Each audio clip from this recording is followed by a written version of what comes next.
வணக்கம் ஃப்ரெண்ட்ஸ். இன்று நான் பச்சைப்பயிரும் நாட்டு சர்க்கரையும் சேர்ந்து பச்சைப்பயிறு உருண்டை செய்யலான்னு இருக்கேன்.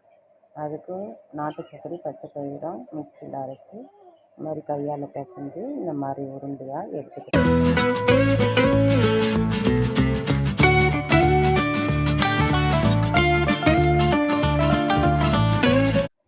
அதுக்கு தேவையான மைதா மாவை கரைச்சி வச்சுக்கிட்டு அதில் அந்த உருண்டையை போட்டு நனைச்சி ஃப்ரெண்ட்ஸ் மைதா மாவை கொஞ்சமாக எடுத்து கலந்துக்கிட்டேன்.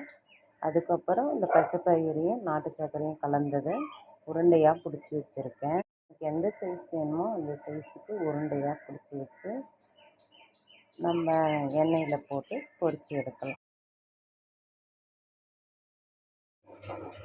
எண்ணெயில் போட்டு பொரித்து எடுத்தால் இந்த மாதிரி தான் பச்சைப்பயிறு உருண்டை வரும். டேஸ்ட்டு தான் வரல, பச்சைப்பயிறு உருண்டை நல்லா டேஸ்ட்டாக நிறையா இருக்கும்.